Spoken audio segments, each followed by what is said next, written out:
Bonsoir tout le monde, bienvenue sur le live de ce soir où on aura le plaisir dans quelques instants d'accueillir Gilbert Chéreau, curateur à la Montilieto Galerie. Donc déjà bienvenue tout le monde, merci d'être comme d'habitude présent. Pour ce soir, le programme, ça va être une discussion, une conversation autour de l'art contemporain, également de tous les projets qu'on a en collaboration avec Gilbert Chéreau et la Montilieto Galerie et la Yellow Cube Galerie sur les expos qui devaient se faire actuellement et les expos qui se feront prochainement. Dans tous les cas, n'hésitez pas à poser comme d'habitude des questions durant le live où on essaiera de vous répondre de la meilleure façon possible. Merci d'être là. Et j'ai hâte de vous présenter. Pour vous faire une petite introduction, la galerie a ouvert, la Montilieto Galerie a ouvert en 2018. C'est une galerie qui a des initiatives alliées entre la culture, l'art et qui fait un pont entre la modernité et la tradition. Gilbert, dans un instant, nous en parlera mieux que moi. Et depuis février, ils sont installés à Paris, où il y a un parcours d'art contemporain dans différents lieux où ils proposent des expositions. Du coup, également à la Yellow Cube Galerie. C'est pour ça que c'est mon invité et j'en suis ravie ce soir. Donc, on va l'accueillir. En tout cas, bonjour tout le monde. J'espère que tout le monde se porte bien ce samedi soir et que le confinement n'est pas trop dur, mais pour nous, on fait du mieux. On espère que vous passerez un bon moment avec nous. Donc, Gilbert arrive. Bonsoir. Bonsoir. Comment ça va? Ça va bien et toi? Très bien, merci. J'espère que vous m'entendez bien. S'il y a un petit problème de son, vous me le dites. J'essaie de me rapprocher. Ok, pour l'instant, on n'a pas eu de problème. Espérons que ça continue comme ça. Dans mon cas, je t'entends bien et je te vois bien. J'espère que ça sera pareil pour les gens qui nous regardent. C'est le plus important. C'est le plus important, effectivement. Écoute, en tout cas, déjà, merci pour ton invitation. C'était super de recevoir et de pouvoir discuter et de passer de l'autre côté du live, effectivement, parce que ça m'arrive pas souvent ces derniers temps. Je vais venir là-dessus, avec des lives intensifs. J'ai juste une petite précision à te faire, parce que je crois que, sans faire exprès, tu as dit 2018, la Montilieto Galerie, mais c'est 2008. En fait. 2008, excusez-moi, mais 2008, tout à fait. Il n'y a pas de problème. C'est juste, j'ai entendu ça, mais... Et depuis février, à Paris. Depuis février à Paris, je m'occupe de ce projet, effectivement, qu'on a intitulé MG Paris, donc MG comme Montilieto Galerie et Paris pour Paris, hein. Vu que je réside depuis maintenant plus de 15 ans à Paris, en fait, et que je suis devenu un peu parisien, je me suis dit que c'était le moment venu pour pouvoir lancer un vrai projet ici avec la galerie. Moi, je suis ravie de ce projet à Paris. Je suis ravie de ces belles choses qui se font ensemble.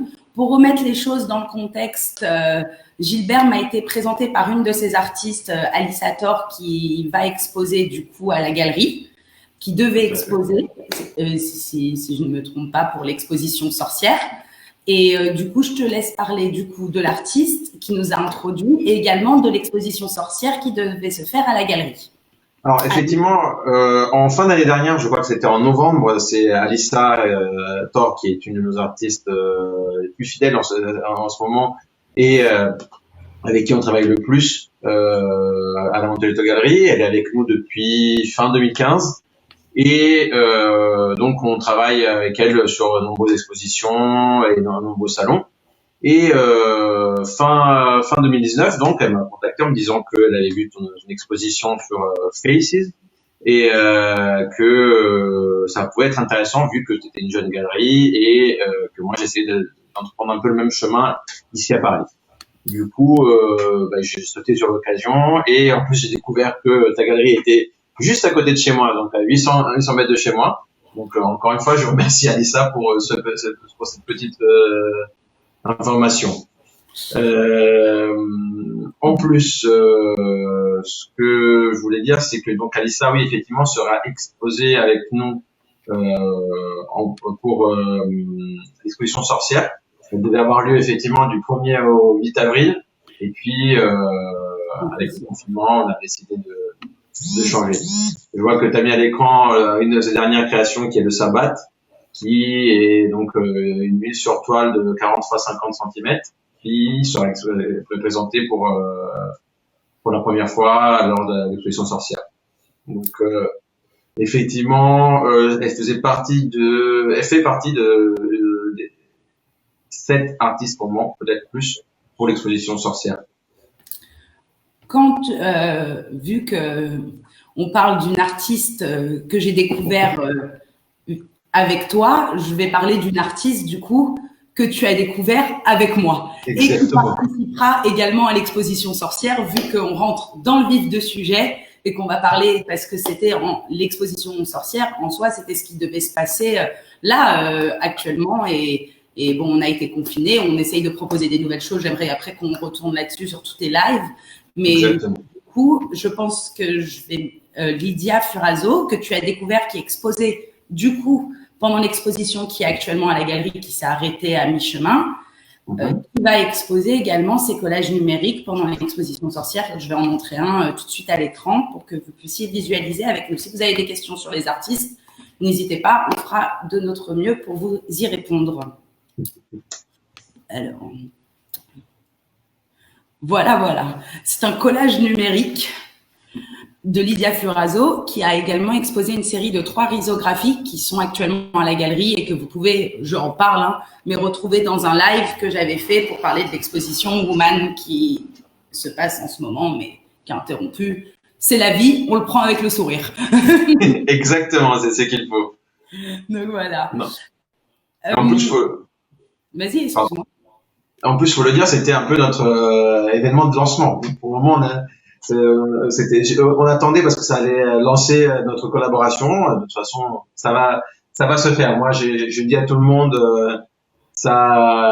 l'exposition n'est pas annulée, elle est juste renvoyée. Même si on doit la faire en début 2021, même si on doit la faire en 2022, on la fera quand même parce que j'y tiens. Pareil pour moi, toutes collaborations vont être faites. Suivez l'actualité parce que c'est juste reporté. Mais on persiste et on essaye de vous montrer des choses qui vont être faites et pour vous donner un petit avant-goût, même si on espère vous voir en vrai ici. Donc, moi, j'avais une petite question pour te présenter un peu plus. Du coup, là, j'ai introduit sur l'exposition sorcière parce que c'est ce qui est le plus frais dans nos mémoires et c'est ce qui a été le déclenchement de toute cette collaboration entre toi et moi. Exactement. Moi, je te connais, mais pour les gens qui te connaissent pas, je voudrais bien que tu racontes un peu ton parcours. On sait que tu es arrivé à Paris, bon, maintenant, il y a pas mal d'années, mais à la base, tu n'es pas parisien. Non, tout à fait. J'ai un parcours un peu particulier, en fait. Moi, je suis napolitain, je nais à Naples en 86 et j'ai fait tout mon début de vie là-bas, en fait, avec ma famille.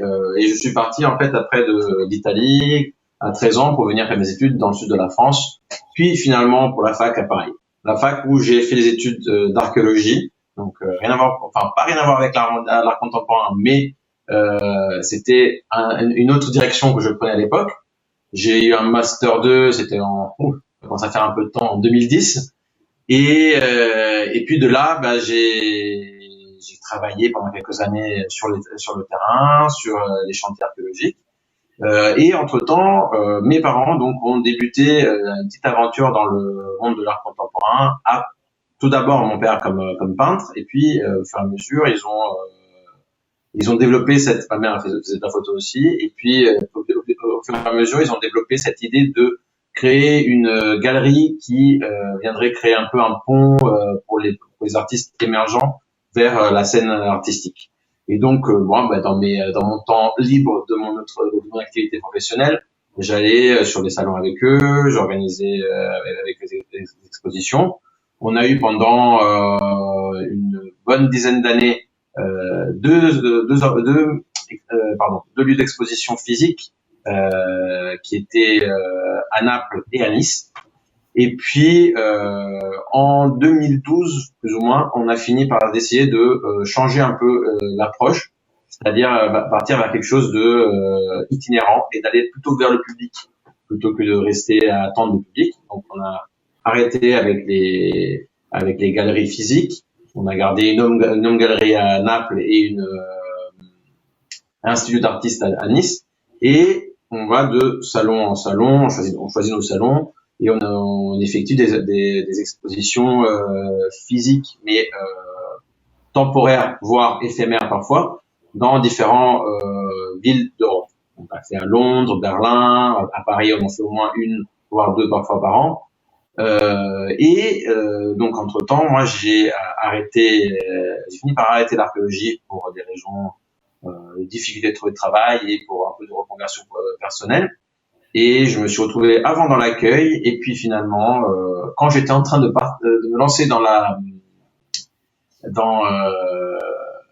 l'organisation de mon projet personnel avec la galerie, j'ai eu un appel d'une galerie parisienne, la galerie Alexandre Biaggi, une galerie de design, qui m'a demandé d'être assistant logistique de la galerie. Donc pendant 2 ans, en fait, j'ai été l'assistant logistique de M. Biaggi, que je remercie encore aujourd'hui pour toute l'expérience qu'il m'a donnée.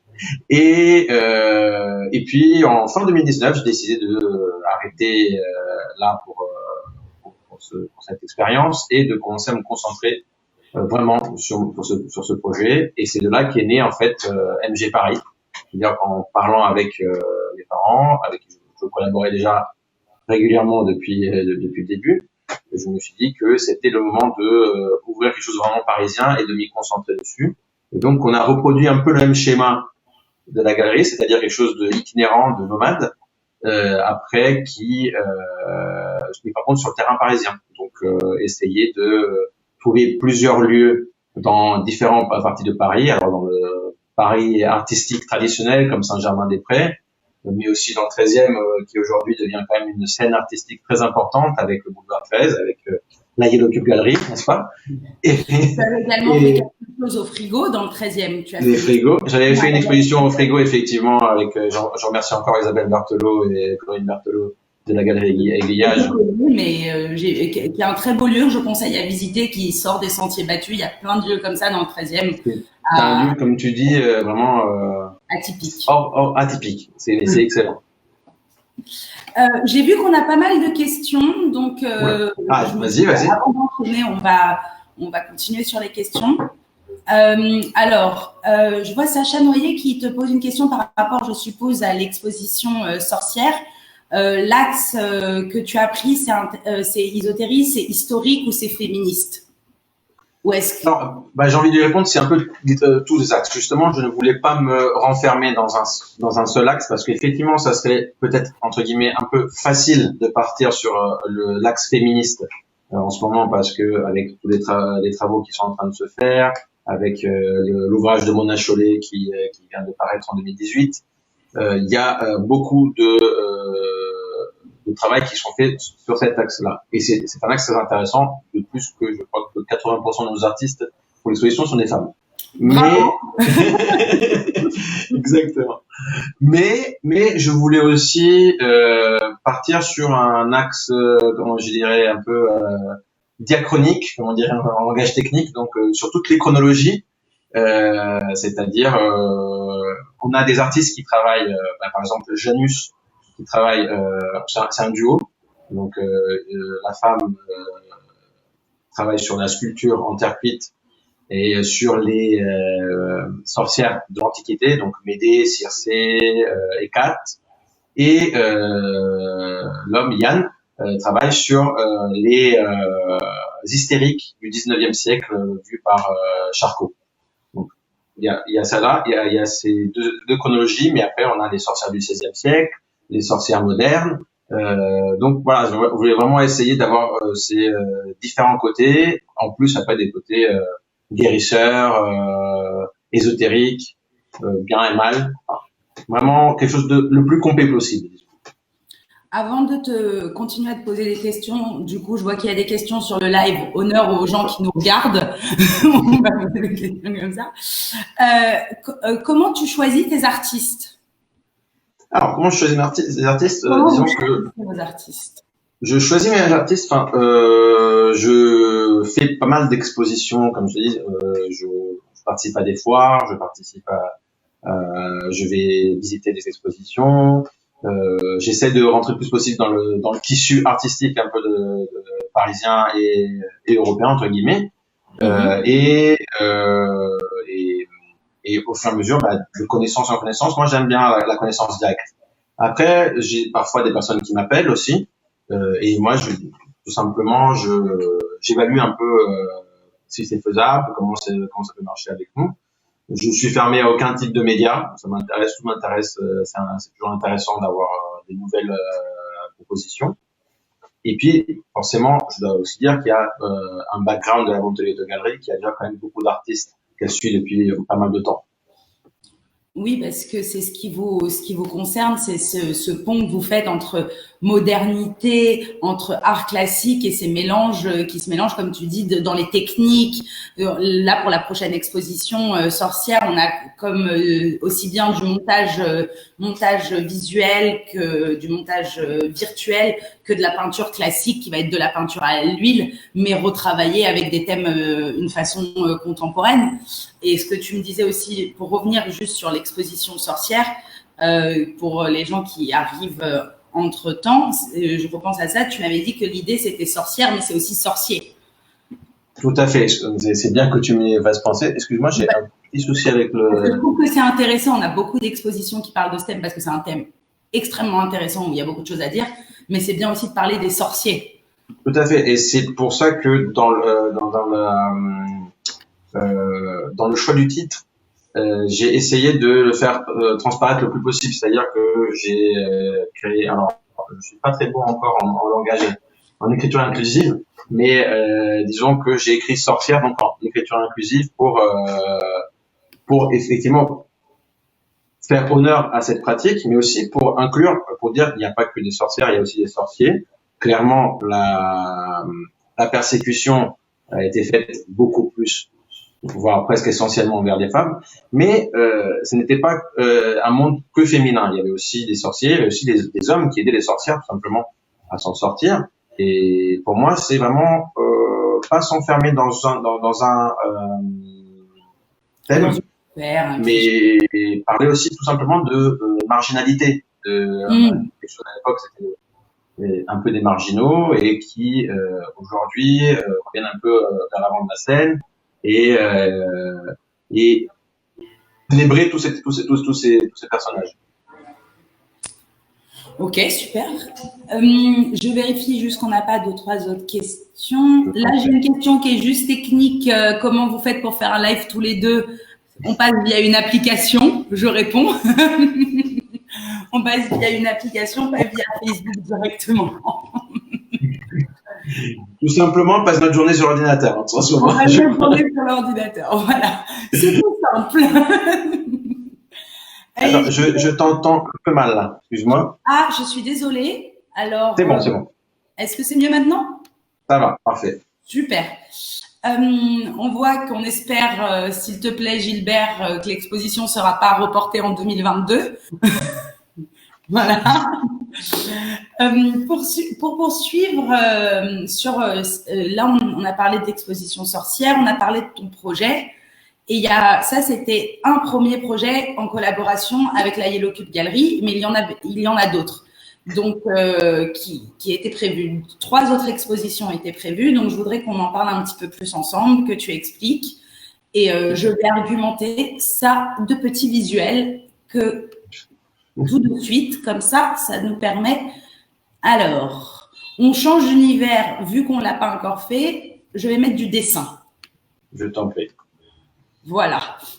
Alors, effectivement, on a prévu normalement 3 expositions ensemble déjà, et après on était parti pour en faire d'autres aussi. Moi, en tout cas, j'étais intéressé par ça. Normalement, une en octobre qui était prévue. C'est ça. Donc on verra, on croise les doigts. En juin et en octobre. Et c'était donc 2 expositions dédiées à la graphique, donc au dessin graphique, à tout ce qui est un peu dessin graphique abstrait. Disons que c'est un thème sans être un thème forcément fermé. Tout simplement s'insérer dans une idée de dessin, de peinture graphique abstraite ou pas. Et là, à l'écran, vous avez une des artistes qui sera donc présentée, qui est Megan Janine Armer, qui est une artiste australienne, et qui travaille en fait sur des impressions à l'encre. Et celle-là s'appelle Señorita Dancing. Donc c'est une artiste qui a beaucoup voyagé. Au cours de ses voyages, en fait, elle a retrouvé différentes impressions de ses œuvres, de ses voyages, et on a créé après des œuvres différentes. D'ailleurs, celle-là, je l'ai juste en face de moi, en plus. Je vais en montrer une autre. Tout à fait. Ça sera dans la même exposition. Puis comme Tout à ça, fait. on Ça s'appelle Sunset. voilà, on Exactement. visualise un petit peu mieux. J'ai aussi une autre question à te demander que j'ai vue. Attends.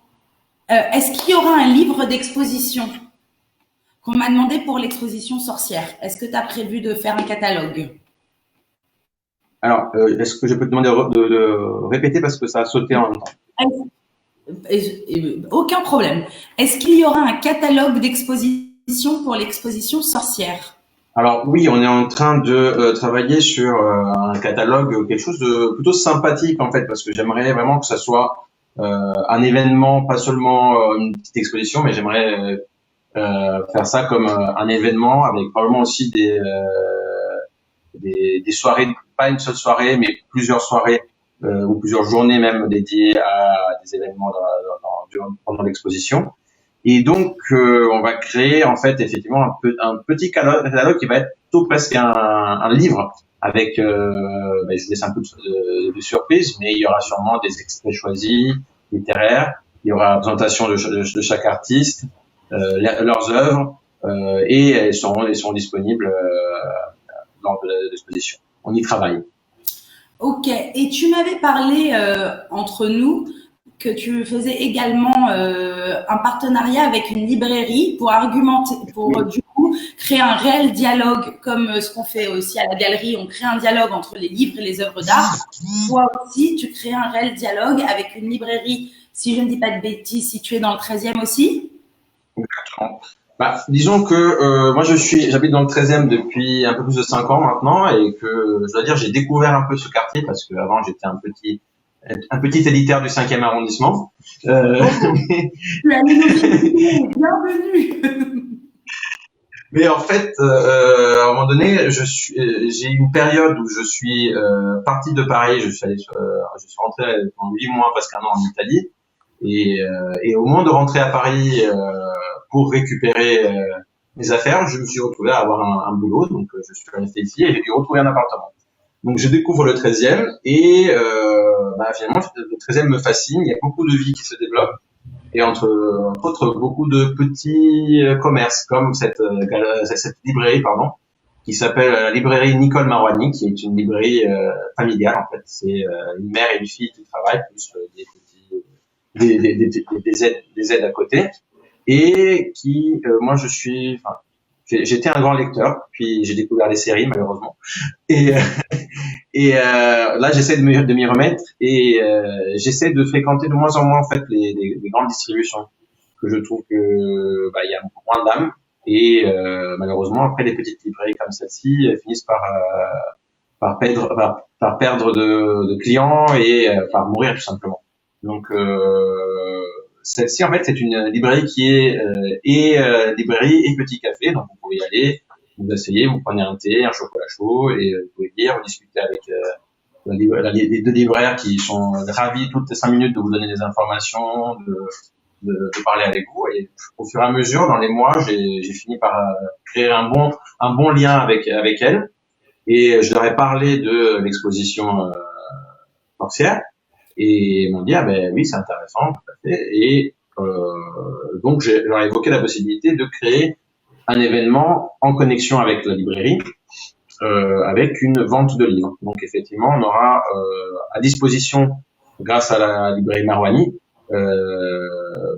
des livres sur les sorcières, différents livres sur les sorcières, dont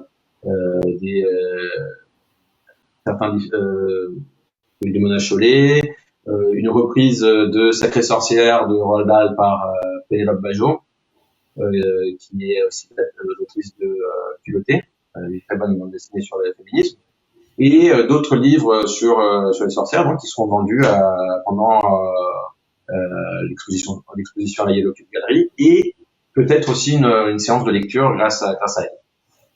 Super, quel beau programme, on a hâte. Je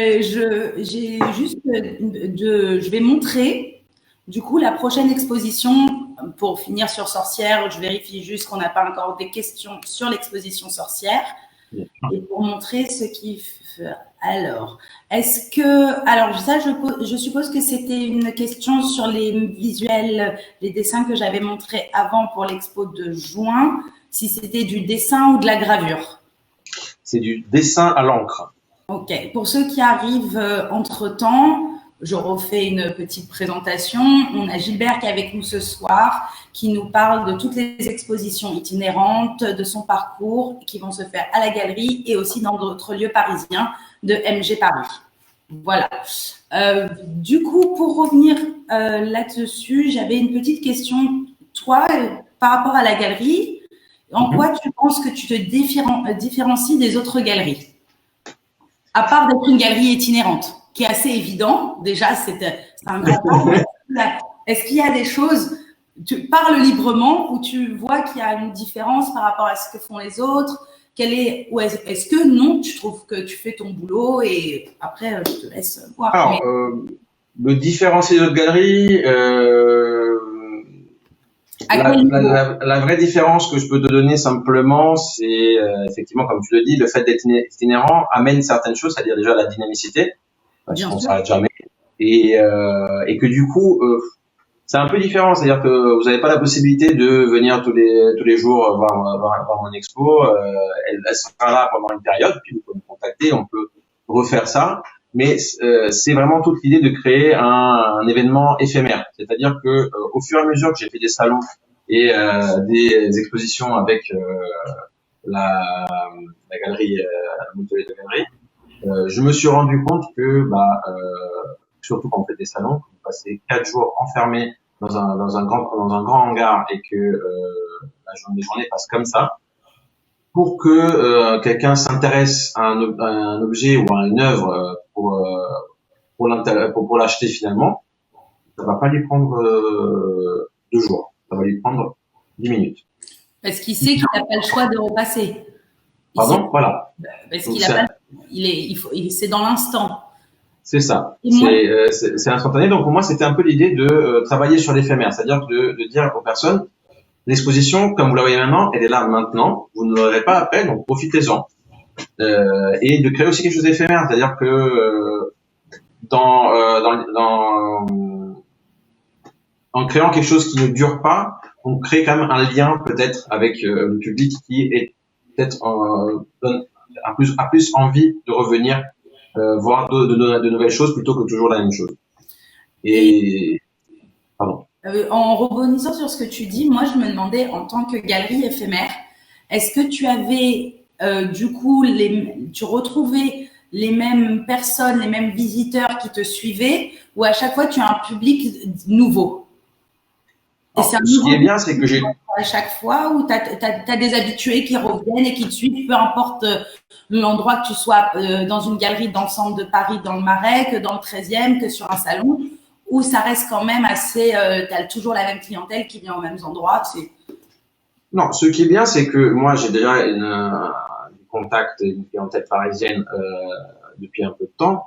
Mais ce qui est bien, c'est que il y a toujours un renouveau enfin pas un renouveau, mais plutôt des nouvelles personnes qui viennent selon le quartier, parce que Paris est quand même une grande ville. Chaque quartier a un peu sa vie à lui, pardon. Et du coup, on n'aura pas forcément les mêmes visiteurs dans le 13e ou dans le 6e ou dans le 20e ou dans le 15e.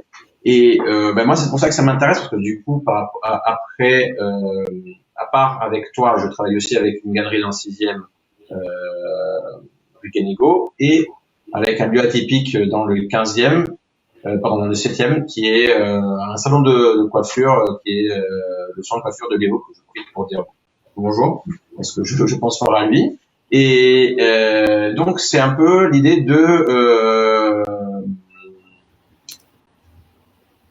d'aller voir un peu tous les publics parisiens possibles. Ok, super. J'ai une autre question à te demander dans la même veine. Le fait d'être itinérant, ça t'ouvre bien évidemment, comme tu nous as expliqué, plein d'autres possibilités, plein d'autres choses. Mais maintenant que tu as fait MG Paris, as-tu pensé, et qu'avant vous faisiez des salons, tu veux continuer à te localiser que sur Paris ou tu veux continuer ces salons que tu faisais à Londres, que tu faisais en Suisse, que tu faisais en France ou en Italie? Ou est-ce que pour le futur, tu veux te focaliser sur Paris? Alors moi, j'adore bouger, donc je D'ailleurs, on parlera de ça plus tard. oui, je ne renoncerai jamais à la possibilité d'aller de salon en salon. Mais disons que dans cette optique, maintenant, mon moment principal, mon entreprise principale pour le moment, c'est MG Paris. Je m'occupe d'organiser vraiment tout ça. Après, à côté, je travaille toujours pour la vente de l'autogalerie dont je fais part pour les salons et pour les autres expositions. On a plein de projets déjà à faire et malheureusement, ils sont tous reportés. Mais au fur et à mesure que ça se remettra en place, on reviendra avec des nouvelles expositions. Ah oui. Là, j'ai une question, réflexion et encore plus. Très intéressante. Merci, Sacha. L'art contemporain est très exclusif, voire marginaliste. Comment le rendre accessible dans un monde où l'on consomme des images éphémères? Comment make art great again? C'est pas une question facile, Sacha, effectivement. Non, c'est pas facile, mais on y va. Oui, effectivement, l'art aujourd'hui est... n'oublie pas les petits luxembourgeois. Pardon? Il ne faut pas oublier aussi les petits luxembourgeois. Donc, on t'attend au Luxembourg. D'accord. On n'a pas de problème. On sera au Luxembourg aussi. On y est déjà depuis quelques années au Luxembourg avec le salon, donc vous pouvez venir nous voir là-bas aussi. Oui, effectivement, l'art est plutôt élitaire ces derniers temps. Je suis pas forcément d'accord. Enfin, effectivement, il y a une branche de l'art contemporain qui est un peu élitaire et qui est un peu difficile à comprendre pour tout le monde. Mais il y a aussi toute une branche qui commence un peu à s'élargir et à essayer de faire effectivement apprécier l'art à tout le monde. Moi, j'essaie de me situer plutôt dans cette deuxième branche parce que j'aime pas être élitaire. C'est ce qui nous a rejoint dans nos discours. Pardon? C'est ce qui nous a rejoint dans notre collaboration. C'est ça. Malgré des univers différents, on a la même envie de tout faire pour s'ouvrir au public. Et tout à fait. C'est-à-dire que moi, je vais en faisant l'exemple parisien, je vais avoir la même approche plus ou moins dans le 7e arrondissement que dans le 13e, que dans le 6e. C'est trois mondes différents dans Paris, mais je crois que tout le monde peut s'intéresser à l'art de la même façon. Bien sûr. Qui ne connaissaient pas de déballer toute notre science devant eux, c'est simplement, moi, je crois que l'art doit rester un dialogue en fait. Donc le dialogue, après, si on arrive à avoir des discussions avec les personnes qui se connaissent le plus en art, on les a. Et avec ceux qui s'y connaissent un peu moins, moi j'ai eu la chance en fait d'avoir fait aussi un travail comme médiateur culturel à une époque. Et c'est quelque chose que j'adore, c'est-à-dire de expliquer. J'aime toujours expliquer aux personnes, aller vers les personnes et leur faire comprendre pourquoi je parle. Sinon, tu n'aurais pas été curateur. Exactement. C'est un petit peu le b.a.-ba. Du coup, je vais montrer juste l'exposition dont on n'a pas parlé, qui devait se faire à la Yellow Cube Gallery en octobre. Quelques visuels de tes artistes et que tu vas nous commenter en direct. On y va. Alors, ça c'est Bernadette Blumel, donc c'est une artiste autrichienne qui est très inspirée par le dessin graphique, par le design graphique. Et elle vit aujourd'hui à Innsbruck et elle est très influencée en fait par les humains et la nature. Et Ok. du coup, là, vous avez forcément son intérêt principal dans l'humain, c'est surtout le cœur. Parce qu'elle nous dit que le cœur humain, c'est en fait, elle croit que cela éveille une profonde réflexion au sein du public. En fait, le cœur. Donc, Ok. forcément, c'est l'organe central, l'organe Bien sûr. vivant de l'être humain. Et du coup, bah, c'est des fois, ça peut un peu faire un certain moment de recul quand on voit un cœur comme ça à vif. Mais c'est aussi la beauté du dessin, de la technique graphique. Du coup, la technique, quelles sont ces techniques? Qu'est-ce qu'elle utilise? C'est donc toujours du stylo à encre noire et rouge sur papier.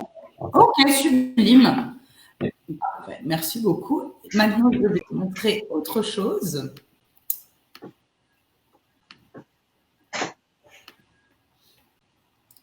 Hop là. J'attends mon interrogation. Ah, ça c'est Aurore boréale de Carla Klekamp. Là, il y a aussi comment dire, une autre idée de la galerie que je tiens à mettre en avant aussi, c'est que on a souvent tendance à parler de faut prendre des artistes jeunes, faut prendre des artistes ou alors faut prendre des artistes côté.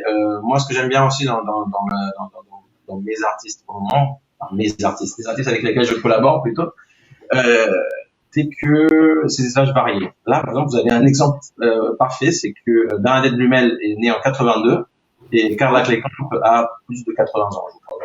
Donc, c'est intéressant de faire des passerelles et c'est dans toute l'histoire et le dynamisme de ta galerie. C'est ce que vous avez fait, mais c'est ce que vous faisiez déjà auparavant, avant même et voilà. De pouvoir d'échange.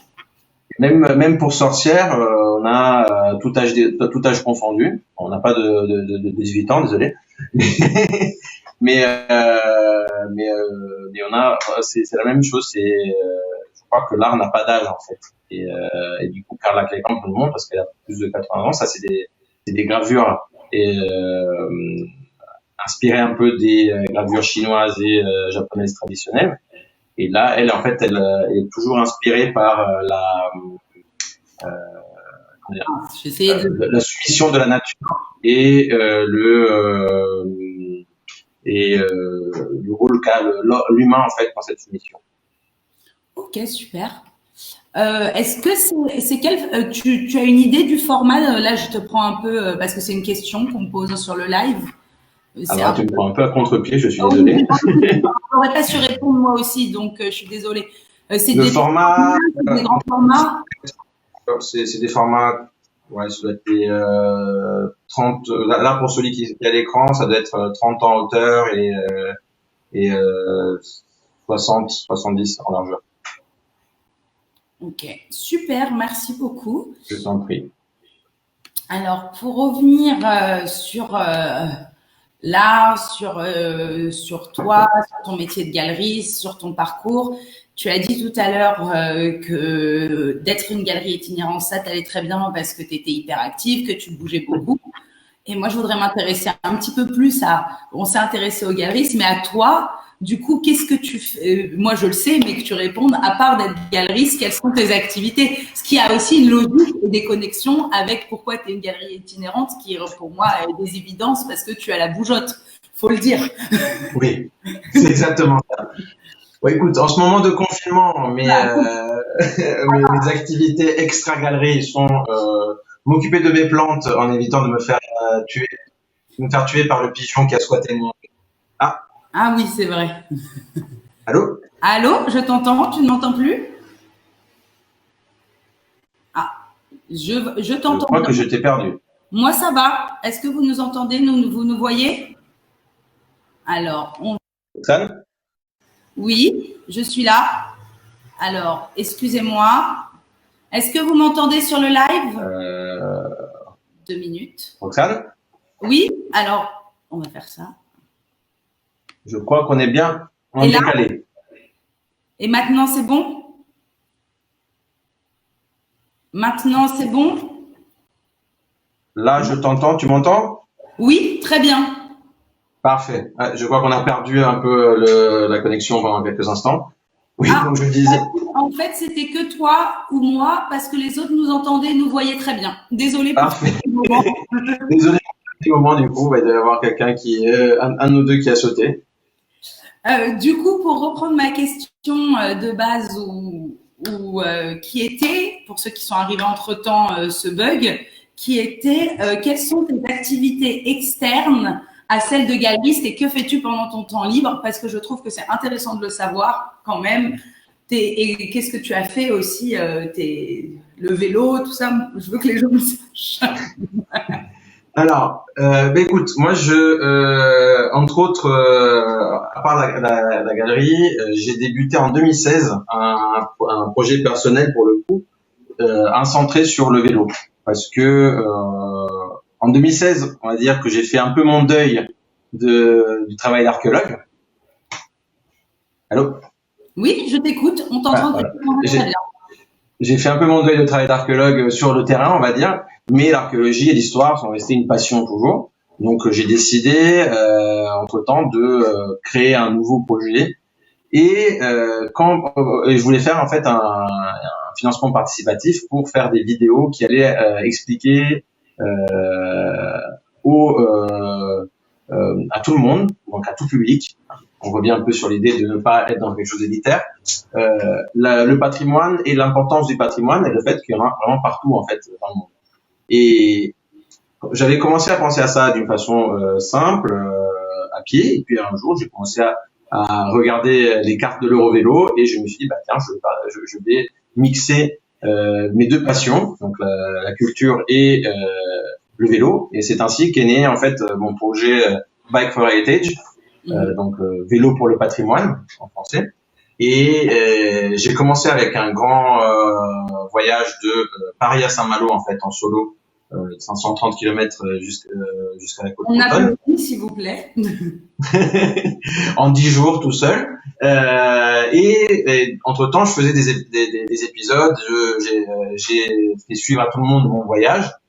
J'avoue que mes épisodes se sont arrêtés au nombre de 2 parce que en rentrant à Paris, j'ai un ami que je salue parce qu'il doit être en train de me regarder en plus, Stade, qui m'a dit écoute, ton projet est super, moi je l'adore, tu devrais créer une association. Donc entre-temps, j'ai créé une association et aujourd'hui, on est plus de 15 membres à adhérer à l'association et on a fait déjà en 3 ans une bonne quarantaine de sorties, voire plus, en toute Île-de-France et alentour d'Île-de-France. On a fait 2 voyages, on devait en faire un 3e à vélo là, du 9 au 13 avril en Bourgogne, mais malheureusement à cause du corona, on a dû reporter aussi. Et l'idée en fait, c'est de sillonner un peu les routes à vélo à la recherche de patrimoine connu et méconnu. Donc j'ai découvert dans ces dernières 3-4 années plein de petits châteaux, de petits villages dans la région parisienne qui sont magnifiques et que je conseille à tous d'aller voir. On a aussi une page Facebook pour ceux qui veulent faire un tour. C'est le moment. Pardon ? C'est le moment de donner la page Facebook pour ceux qui veulent faire un tour.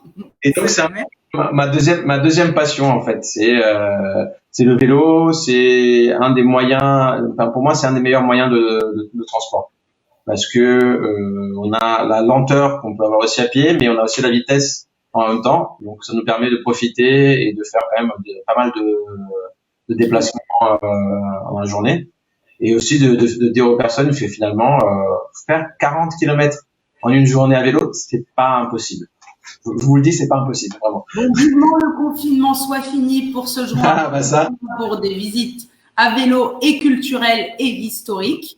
Ça, Et j'en ai en prévision aussi artistique, donc ça viendra à la fin du confinement.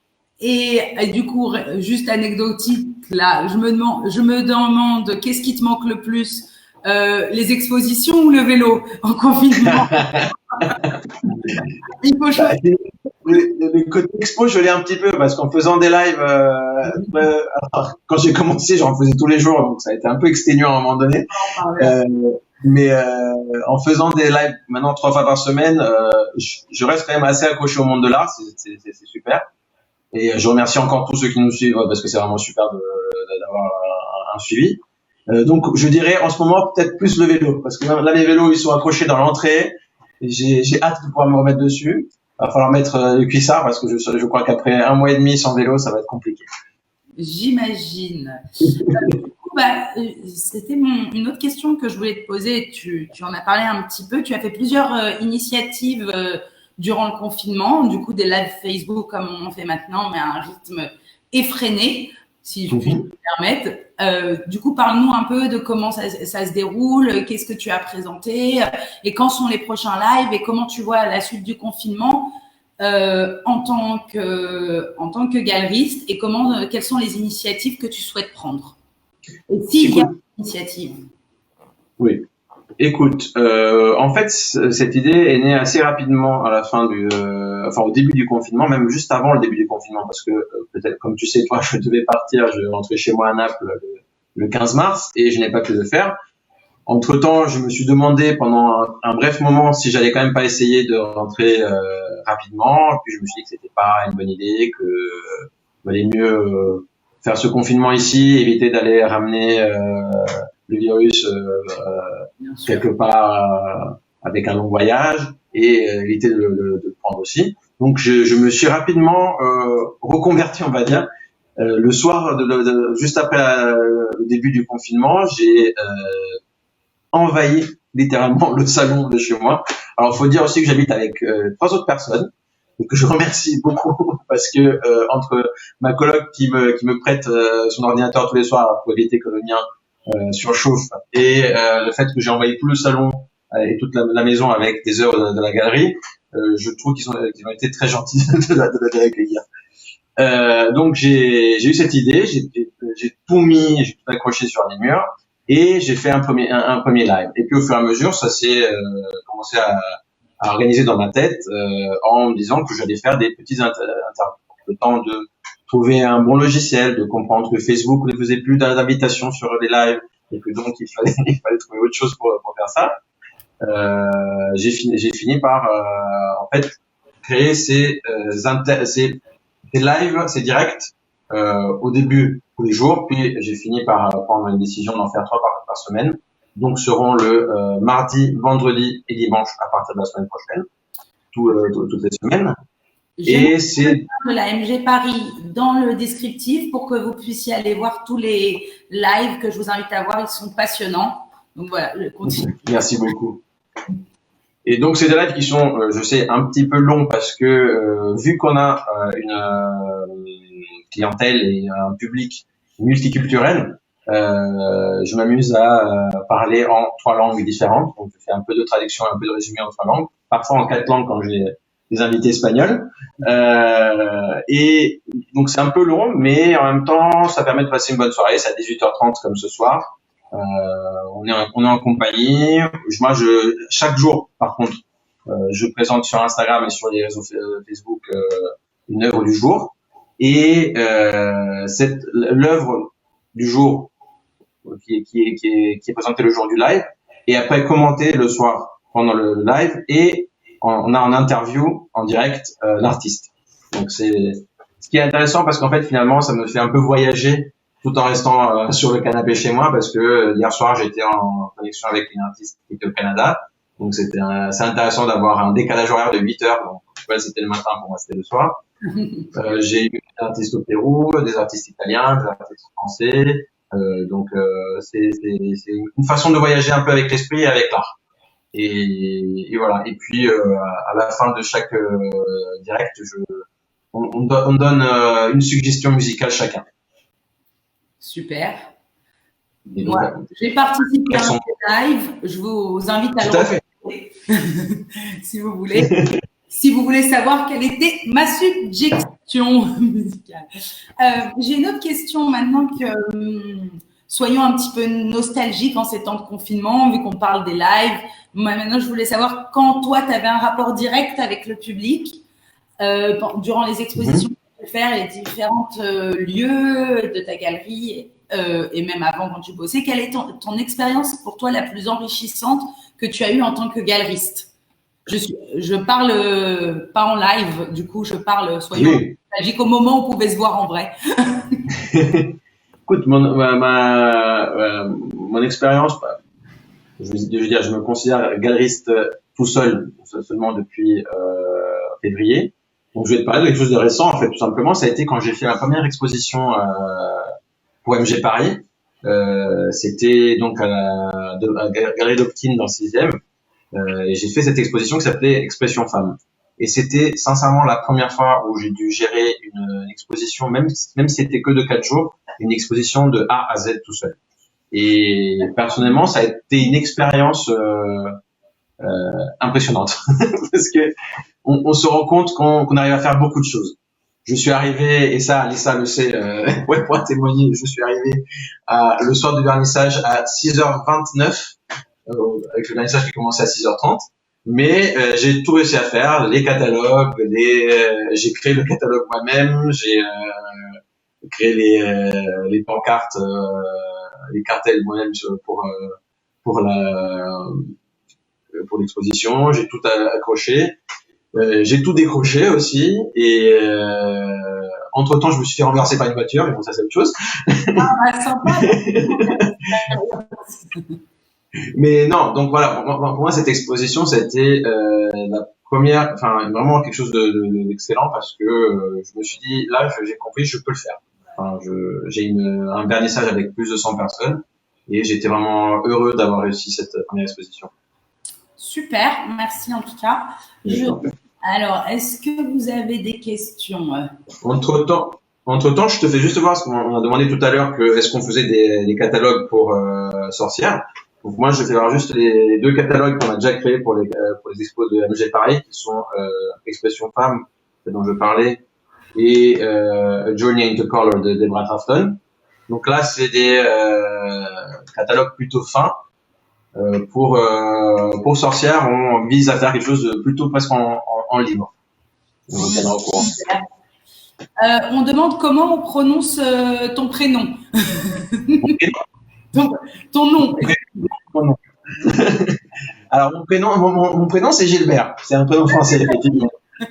Mais mon nom c'est Chirvo. Ah, j'ai eu du mal. Donc merci de reprendre.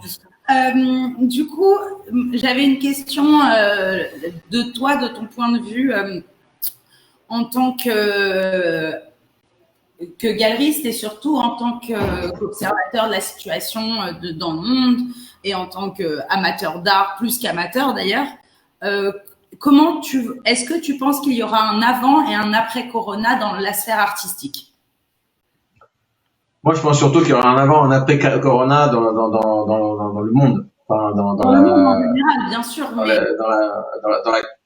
Dans la manière de se rapprocher des personnes. Et j'espère que ça sera quelque chose de positif. Donc, si, comme je l'espère, ce changement sera positif au niveau de l'humain, je crois qu'il y aura un changement positif aussi dans l'art. Parce que je crois que ce virus nous a fait comprendre qu'on allait trop vite. Que tout a été accéléré, que tout aujourd'hui on a besoin que tout soit fait à l'instant. Et si c'est pas fait à l'instant, on n'arrive plus à calculer. Donc moi je le vois parce que je me fais cette même reproche moi aussi quand je sais que j'ai envie d'avoir un livre et je sais que si je vais le commander sur un site, je vais l'avoir 2 jours avant que sur notre site et du coup je vais dépenser 5 € de plus pour l'avoir sur ce site-là. Je fais un exemple tout simple, et c'est ça avec plein d'autres choses. Et je trouve que le plus gros problème du monde aujourd'hui, c'est la presse, le fait d'avoir tout le temps envie de tout arrive tout de suite. Et dans l'art, c'est plus ou moins la même chose, c'est-à-dire qu'on veut tout faire, on veut tout rassembler, et puis finalement, on s'y perd un petit peu. Et moi, j'espère qu'il y aura un changement positif dans ce sens-là. C'est-à-dire que ce problème humanitaire mondial nous fera comprendre qu'il faut s'arrêter une seconde et aller aussi vers tout ce qui est humain. Donc, et l'art est humain. L'art est une science humaine entre guillemets, et c'est quelque chose qui rapproche les gens. Et j'espère donc qu'avec la fin de ce virus et la fin de ce confinement, qui, moi je l'ai dit l'autre soir dans un de mes lives, malheureusement je sais que pour nous les galeries ça va être compliqué parce que on parle de déconfinement à partir du 11 mai, au moins en France, mais pour nous, pour les galeries, je crois que avant début septembre, ça sera compliqué de se remettre un peu à marcher. Et du coup, une fois que ça sera fait ça, il faudra, je dis pas venez et achetez tout, mais je dis juste venez et soutenez l'effort artistique, parce que c'est bien pour les galeries, c'est bien pour les artistes, et c'est bien pour l'humain en fait, tout simplement. Moi, je vais continuer à faire mes lives, et c'est quelque chose que j'ai envie de garder aussi à la fin du confinement, parce que je trouve que c'est bien, et ça sera pas tous les 3 jours, ça sera pas tous les 2 jours. Peut-être que je garderai une cadence de une fois par semaine, et ça sera une façon d'utiliser les réseaux sociaux qui sont aujourd'hui devenus les nouvelles galeries entre guillemets. C'est-à-dire qu'aujourd'hui un artiste qui n'a pas Instagram, ça n'existe pas presque. Enfin, quelques-uns, ça existe. Il y en a encore quelques-uns, il y a encore des fiers combattants, mais c'est de moins en moins. Et c'est vrai qu'aujourd'hui on peut presque voir une œuvre et la critiquer positivement ou négativement avant qu'elle soit même exposée. Au moment de la création, elle est déjà en face chez nous. Et il y a un côté négatif, mais je crois qu'il y a aussi un côté positif, c'est-à-dire que ça aide à casser un peu les barrières avec le public. Donc moi j'espère que on ira vers un mélange sain entre réseaux sociaux et vie et vraie vie, et que on se revoit tous à partir de dès que c'est possible. Moi j'ai peur que ça soit septembre, mais j'espère que ça soit avant, et qu'on se revoit le plus vite possible dans les vernissages, que les vernissages soient pleins, que les expositions soient pleines. C'est tout ce que j'espère. Oui, soutenez les artistes, c'est très important, parce que pour eux aussi, c'est compliqué. Et j'ai une autre question qui ne vient pas de moi, qui vient de Nawal Benali, qui, je lui fais un bonjour, qui est la fondatrice aussi du média Making Move. Je vous invite à regarder sa page Instagram et Facebook, avec qui on a fait les interviews Artstalker, et qui a une question du coup pour toi. Aujourd'hui, beaucoup de personnes s'intéressent à l'art, quelle que soit son origine finalement. Cela dit, tout le monde n'est pas consommateur, dans le sens où l'achat d'œuvres demeure un facteur plus compliqué comparé au ratio de ceux qui peuvent l'apprécier. Du coup, comment vis-tu le contraste en tant que galeriste? Est-ce que ça te porte préjudice ou pas du tout? Laisse le temps. Hein. Merci d'être là pour tes belles questions, Nawal. Ce qui me fait plaisir, c'est que sur tes lives, il y a beaucoup de questions, donc ça me fait plaisir, et j'invite les personnes qui voient ce live à en faire encore plus quand ça sera les miens. Non, moi j'adore en fait recevoir des questions, donc c'est parfait. C'est une question compliquée, mais en même temps, je veux te dire que dans mes directs avec les artistes, j'ai eu pas mal, j'ai une réponse partielle aussi, c'est-à-dire que j'ai eu moi je pose souvent des questions aux artistes, je pense que je pose la question surtout de selon eux, qu'est-ce qui manque aujourd'hui au monde de l'art? Et selon eux, c'est une éducation en fait. Pas mal d'entre eux, c'est une éducation du public à acheter. Parce que justement, effectivement, ce qu'on voit, c'est que on voit beaucoup de personnes qui viennent dans des salons, des fois presque comme si c'était des musées, et qui des fois même parfois ne comprennent pas qu'on peut acheter, et se disent de toute façon ça c'est de l'art contemporain, ça va coûter trop cher, et pas tout le temps. Alors que non, c'est pas trop cher. Après, à chacun, je veux dire, pour moi, un collectionneur, c'est un collectionneur du moment qu'il collectionne, c'est-à-dire qu'il achète des choses. Donc, qu'il soit un collectionneur à 100 € l'œuvre ou un collectionneur à 10 000 € l'œuvre, ça restera un collectionneur. Et pour moi, l'art doit être ouvert à tous. Moi, ce que j'invite simplement, c'est que qu'on aille vers le public et qu'on fasse comprendre au public que l'art n'est pas quelque chose pour quelqu'un de privilégié. On peut acheter de l'art, on peut aider les artistes en achetant de l'art, on peut aider les aussi, merci. Et en faisant ça, on fait bouger ce monde. C'est-à-dire qu'on crée du dynamisme, on crée de la fonction, et les jeunes artistes se rendent compte que c'est faisable, donc ils ne lâchent pas l'affaire, et donc ça fait tourner les artistes à continuer, parce que oui, comme tu l'as dit, je suis vraiment parfaitement d'accord avec toi. L'art est il y a ce cliché pour les personnes consomment de l'art via les réseaux sociaux, via les musées, mais s'attendent pas qu'ils peuvent aller dans des galeries itinérantes, dans plein d'endroits, dans des foires d'art contemporain et avoir une gravure, avoir avoir une photographie à des prix très abordables. Finalement, l'art n'est pas élitiste, c'est les personnes qui la consomment qu'on pense que c'est élitiste, mais ça l'est pas du tout. Quand on va... Parce qu'il y a... Oui. C'est vrai que... Pardon, excuse-moi, je le coupe. C'est une conversation. C'est parce que simplement, c'est quelque chose qui a été créé. Alors, historiquement, je ne saurais pas te dire quand, mais c'est quelque chose qui s'est créé, c'est-à-dire que on voit de plus en plus de personnes qui se disent oui, mais l'art, c'est des grands noms. Non, l'art, c'est quelque chose de quotidien.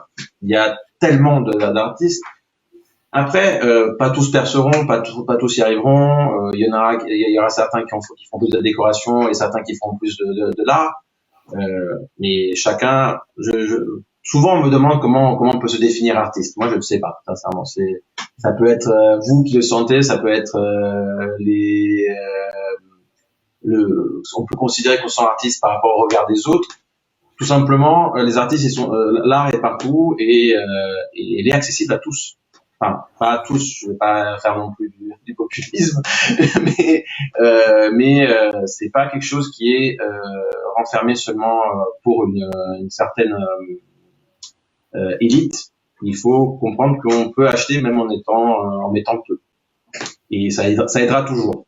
Donc, pour répondre après à la question de Nawal, c'est ce manque entre guillemets d'éducation, c'est pas méchant que je dis ça, mais ce manque d'organisation, effectivement, deux fois ça peut porter un peu préjudice parce que on passe j'ai des salons entiers où vous êtes là de 10h du matin à 20h le soir et on dit rien, mais c'est un peu le jeu aussi. Et c'est ce que Nawal dit pendant sa question, c'est que finalement, il y a beaucoup de personnes qui sont amateurs d'art, qui s'intéressent à l'art, mais qui ne sont pas consommateurs. Et c'est ce que tu ressens sur les salons, parce qu'ils visitent les salons comme un musée. Ils oublient que c'est comme tout salon, comme tout autre salon, comme le salon Oui. de l'automobile ou autre, ou tous les autres secteurs. Et les gens sont ici avec leur stand pour proposer quelque chose à vendre. Sauf que quand il y a l'art, il y a souvent une distance qui est faite avec le public pour leur expliquer, c'est notre boulot d'expliquer que finalement, il y a une possibilité d'acquisition. Et Nawal, je reviens sur sa question parce que tu as demandé si ça te porte préjudice ou pas du tout. Parce que tu trouveras toujours d'autres moyens, je sais pas. Alors après, pour être clair, moi, je ne pense pas qu'il ne doit pas y avoir de personnes qui viennent comme c'est un musée. Moi, il y a pas de problème. Et comme je disais tout à l'heure, en fait, oui, ça porte un peu préjudice parce que effectivement, il y a pas beaucoup. C'est difficile de vendre une pièce aujourd'hui. Mais entre guillemets, je veux dire, j'ai aucun problème à que quelqu'un vienne visiter mon exposition et n'achète pas, ou vienne visiter un salon et n'achète pas. Je crois simplement qu'avec un peu plus d'éducation artistique, les gens il pourrait y avoir plus de personnes parmi ces personnes qui viennent visiter qui achèteraient plus facilement. Si seulement en allant vers eux, en leur disant, moi c'est ce que j'essaie de faire un petit peu des fois en brisant la glace, c'est-à-dire que je vais vers les personnes et je leur dis, vous savez, c'est en vente, vous pouvez l'acheter, vous pouvez l'emmener chez vous. Ce que je vois de plus en ce qui est très, très difficile aussi, ce qui est un peu compliqué à gérer aussi, c'est dans les salons, il y a énormément de photos qui sont prises. Vous voyez, 90% des personnes viennent et prennent des photos des œuvres. Donc, moi, après, je bloque pas quand il n'y a pas de blocage, mais des fois, j'aime bien aller en fait vers les personnes et leur dire simplement, vous savez, ça serait beaucoup mieux en vrai chez vous.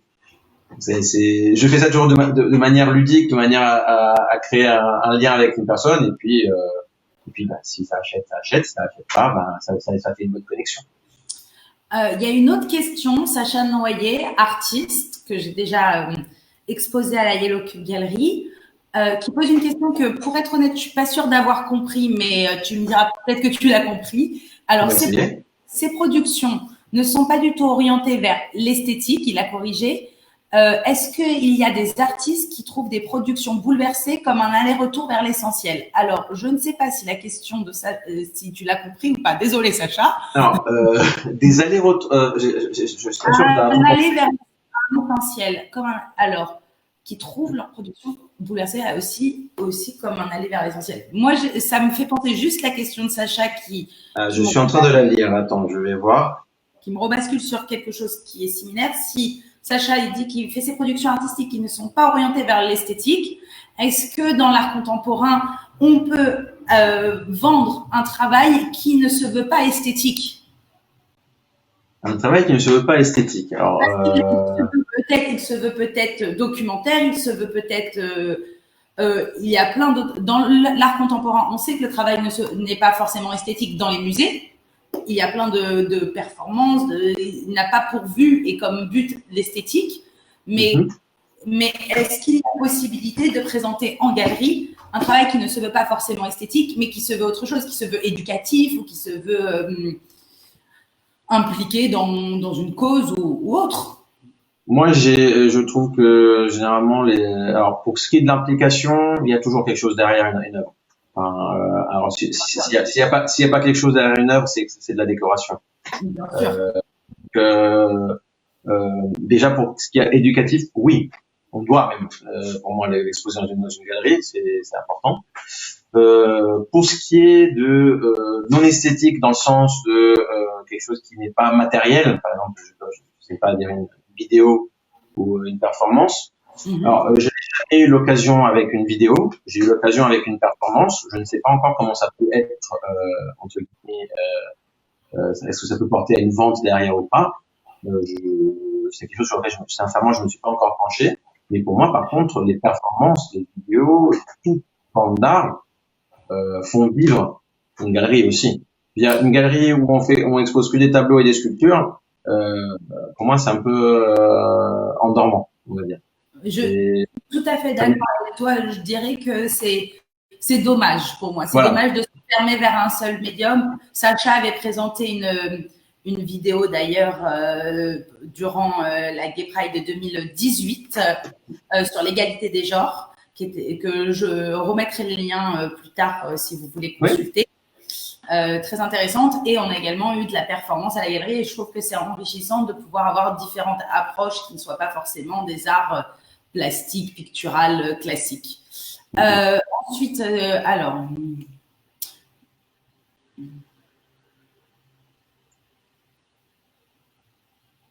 Excusez-moi, je lis les questions. T'inquiète, je connais. Alors, Sacha dit, je ne suis plus du tout intéressée par l'esthétique. Je ne trouve plus mon intérêt à travers le beau. Ça, c'est complètement personnel et en tant qu'artiste, c'est bien sûr. Je sens que c'est totalement influencé par la situation actuelle. Suis-je seule? Alors ça, c'est ouvert aux autres personnes qui regardent le live, qui seraient artistes, qui pourraient répondre. Est-ce que la situation actuelle a changé votre façon de création? N'hésitez pas à le dire en commentaire parce que c'est intéressant et on a l'ouverture. Et que finalement, le beau n'est plus réellement l'intérêt parce qu'il se passe tellement de choses extérieures d'une finalité, même si je pense que, comme tu l'as dit précédemment, derrière toute œuvre d'art, il faut qu'il y ait un concept. On va bientôt finir parce qu'il faut qu'on laisse quand même qu'on puisse applaudir nos aides-soignants. Oui, tout à fait. Voilà. C'est bientôt 20h. Et c'est bientôt 20h. Moi, j'ai 2-3 questions à te demander pour finir. Je voulais savoir, est-ce que, là, on parlait de notre collaboration, on a beaucoup parlé de notre collaboration entre Yellow Cube Gallery et MG Paris. Je voulais savoir, est-ce que tu avais d'autres collaborations auxquelles tu pensais en cours pour faire partager? Alors, pour ce qui est dans le 6e, c'est je loue un espace, donc c'est pas vraiment une collaboration. Par contre, j'ai une collaboration pour moi dans le 7e arrondissement avec, tu es venu d'ailleurs voir l'exposition d'Edward Thornton, avec un coiffeur parisien qui a un salon en fait tout cosy, très élegante, magnifique, qui a une personnalité extrême dans le bon sens. Avec qui on a eu, un peu comme avec toi, on s'est entendu tout de suite parfaitement. J'étais allé chez lui organiser l'exposition d'un de mes artistes qui le connaissait via une amie et j'étais là parti juste pour monter l'exposition et puis depuis un aiguille je suis resté là-bas parler 3 heures avec lui et il m'a dit à la fin de ça il m'a dit que je pouvais exposer chez lui donc à partir de là j'ai lancé cette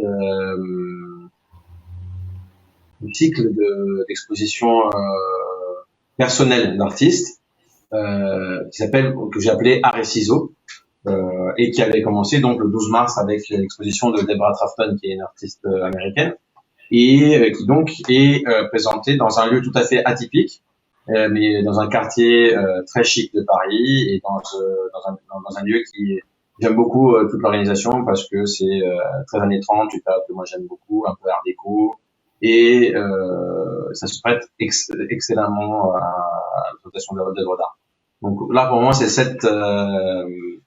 ce partenariat-là. On a des partenariats aussi avec la Monteletto Galerie, mais en dehors de la France avec à Milan surtout avec le Spazio Tadini qui est une maison de musée à Milan avec qui on devait faire une exposition en juin sur la photographie et à qui vont toutes les salutations parce que je sais que la situation est très difficile là-bas en Lombardie et après on est toujours ouvert à de nouvelles collaborations. Voilà, c'est une annonce. En tout cas, celle-ci avec la Yellow Cube Gallery, elle va durer, j'espère. Ça, c'est sûr. Juste une petite question que j'aurais dû te demander au début, mais pour finir, c'est comment tu as eu l'idée de ce concept? Comment ça t'est venu? Ça t'est venu du concept de galerie itinérante. Comme je dis, je viens d'une galerie itinérante avec mes parents, donc le concept était déjà un peu là entre guillemets. Moi, j'ai juste voulu l'appliquer à Paris parce que sincèrement, soyons sincères, avoir un espace à Paris est très compliqué, toi, tu sais.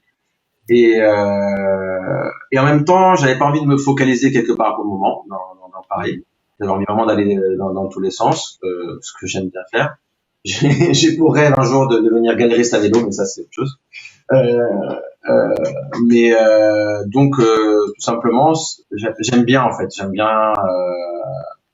aller dans des endroits où je suis pas allé, connaître de nouvelles personnes, connaître des nouveaux recoins et des nouvelles formes d'exposer.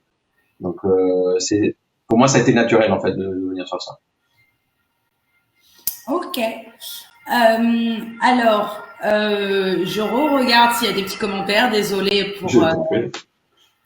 pour les personnes qui sont venues à qui on n'a pas dit bonjour. Je dis bonjour à Jonah, je dis bonjour à Gloria, bienvenue, Andy, Chantal. Donc voilà, désolée si ça a été noyé dans les autres questions. Bonjour, j'espère que vous êtes toujours là. Sinon, et Janie, bienvenue pour ceux qui nous ont suivis et bravo pour ceux qui nous ont suivis tout au long de ce live. Un mot de la fin. Aussi. Allô? Oui, je t'entends. Moi, je t'entends. Du coup, je voulais juste poser une question, un mot de la fin, un conseil que tu donnes aux amateurs d'art pour s'évader à part de suivre nos lives. À toute personne aimant l'art comme nous, artistes, amateurs, galeristes, curateurs, un conseil en ces temps de confinement. Tu veux dire pour le côté artistique? Pour le côté artistique et comment s'évader autrement qu'avec des lives Facebook, si vous avez des idées. Alors, moi, je viens de découvrir récemment des cours internet qui s'appellent les MOOC. Je sais pas si vous en entendez parler. C'est en fait des cours gratuits en ligne. Et sachez que, pour ceux d'entre vous qui vous voulez, le MoMA de New York, le Museum of Modern Art, a créé 6 cours en ligne gratuits, tenus par des grands comptes du musée, sur l'art contemporain, sur la photographie, sur la mode. Donc c'est plutôt intéressant. Et puis, mon conseil pour les chanceux qui ont un balcon comme moi, avec les beaux jours, posez-vous et regardez le panorama. Je voyais tout à l'heure qu'on a eu, pendant qu'on parlait, un super arc-en-ciel. Ah, et profiter du fait qu'à Paris, il y a du soleil, pour une fois. On n'a pas le droit de sortir, donc Paris nous met du soleil. bah, bien sûr, sinon ça serait trop facile. Je vois qu'il y a dans les commentaires un échange très intéressant entre Nawal et Sacha sur du coup le positionnement de l'art et du beau en cette période difficile. Je vous laisserai lire, je vous invite à lire parce que bientôt il faudrait que je vous laisse. Chantal, merci. On espère te voir bientôt également sur les prochains lives. Je fais un petit débrief court de ce live de ce soir. L'exposition sorcière avec MG Paris bientôt à la Yellow Cube Gallery dès qu'on peut. Ça, c'est à retenir. Peut-être en virtuel une première fois, on en discute. Virtuel, mais on est en pleine discussion pour vous proposer de nouvelles choses virtuellement. J'espère que ça vous plaira. Avant d'annoncer ça, on vous donne un petit test. On laisse un peu de mystère. Deuxièmement, Gilbert et ses lives Facebook que je vous invite à suivre. Je te laisse redire les dates et les heures. C'est les mardis, vendredis et dimanches à 18h30. Voilà. Plus ou moins, je suis pas tout à fait sûr précis. Et il y a toujours le quart d'heure, on ne sait jamais. C'est ça. Les 5 minutes napolitaines. Les 5 minutes napolitaines, c'est joliment dit. Pour moi, retrouvez-moi lundi à 18h30 pour un live avec le curateur d'une galerie dans le 13e, l'Openback, Nicolas Boucher. On parlera d'art contemporain et d'artistes. Et tous les jeudis, avec Nawal Banali et Making Move, les interviews d'artistes. Et ce jeudi-là, en avant-première, je vous annonce, ça sera les Sœurs Siamoises qui seront avec nous. Donc voilà, brièvement, merci beaucoup d'avoir été avec nous ce soir. Si vous avez d'autres questions, n'hésitez pas à les envoyer à Gilbert. Si vous avez des questions pour Gilbert sur ces plateformes, je donnerai les liens. Et n'hésitez pas à envoyer des textos, des messages en mail sur Instagram et sur toutes les plateformes diverses. On se fera un plaisir de vous répondre, n'est-ce pas? Tout à fait, avec grand plaisir. Je suis toujours disponible pour répondre aux questions. Super. Bah, merci en tout cas pour passer ce temps avec nous. Merci à toi pour l'invitation, c'était super. C'était super, c'était un réel plaisir de t'avoir. Et ça fait plaisir de passer de l'autre côté pour une fois. Voilà, c'est vrai que tu es devenu un expert en live de l'autre côté, donc ça m'a fait plaisir de pouvoir te titiller un petit peu. Et merci pour tout. Merci à toi et continue le bon boulot parce que franchement c'est super ce que vous faites aussi. Bah, merci. Et je vais finir le live en mettant du coup la peinture de Alisator vu que c'est la première avec laquelle on a commencé.